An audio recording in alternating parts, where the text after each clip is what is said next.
3, Underhook de la Riva.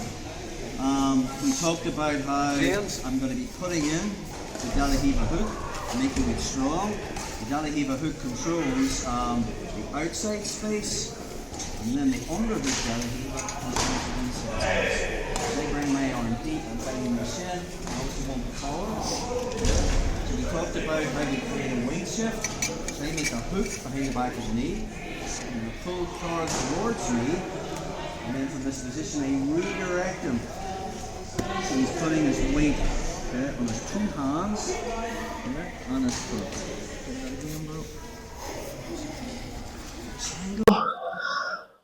Think about the de la Riva hook stops Charles' knee outwards. Okay. And the underhook stops him turning his knee inwards. Once I control that inside space, again we talked about how I move my hip out, and I chop in the de la Riva hook here. So I want the ball of my foot coming into his inside hip, and then I make the grip on the shin. Again, we can look at different grips. We talked about how the collar grip was the better grip. Then I'll make the hook. I talked about creating the weight shift. So I pull Carl towards me, and then I push him away, and I get the weight on 2 hands and his far leg. I'm going to take out the hook and push on his thigh, and drive all the way to make his right leg light. So then we talked about this Jenga pit stop. Let's go into a little bit more detail on that. So from here, I'm taking out the hook. Okay. It's going to come all the way inside first, as if I'm putting in a hook sweep for like a butterfly sweep. And then from that position, I want alignment. So I'm turning my knee and getting the foot on the hip, and I want my shin in line with Charles' thigh or his leg. Okay. Just like in the game of Jenga, which is where it gets its name, that wooden building block game where you're going to build a tower. Okay. We want all the bricks in line so that the tower doesn't collapse. Second foot comes in and it's supported here.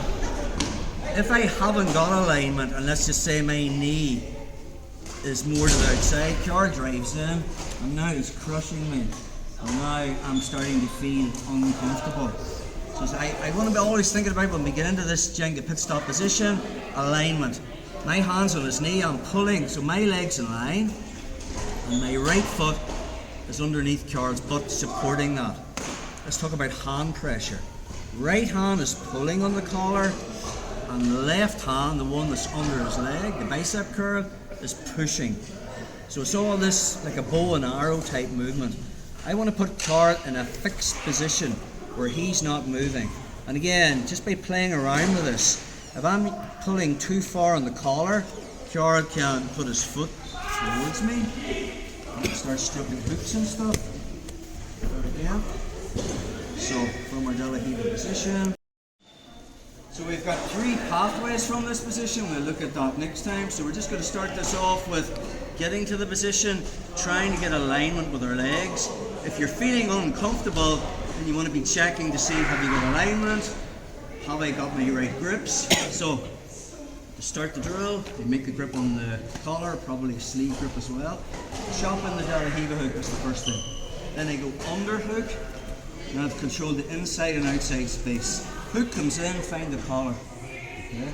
Create a weight shift. Pull them forward, and then redirect that weight to the side. The hook comes out and I push on the thigh. And now from there, as my leg comes over, notice the way I haven't got alignment, our legs are crossed. So now my foot comes in, knee on the inside, notice my left leg. It's in a direct line with Carl's. I'm going to reinforce it with my second foot. Both my legs are locked out straight. If Carl tries to put his foot on the mat, it's difficult. Now I'm going to add in my pressures. I'm pulling his head towards me, but I'm also pushing away here. The goal is to get Carl in a fixed point position where he's not moving. If Carl tries to move from that position, I want this ability to keep him here. Okay? Pathways will be the triangle on his right arm, the belly down arm bar on his right arm, which we're going to look at next Thursday, and also transitioning to other guards. Okay? We can transition to X guard from here, single leg X, K guard, any guard where you occupy the space between your legs. Okay? So we're getting to here, finding this, getting comfortable. All the weights on Carl's left leg and his 2 arms. His right foot should be off the mat. And I feel very, very comfortable from this position. Carl will be trying to move and do all this stuff. So you're stuck, bro. And I'm just keeping the weight on his hands, making him uncomfortable while I stay comfortable. Let's play around with that, guys. Very simple. The Jenga pit stop position. I call that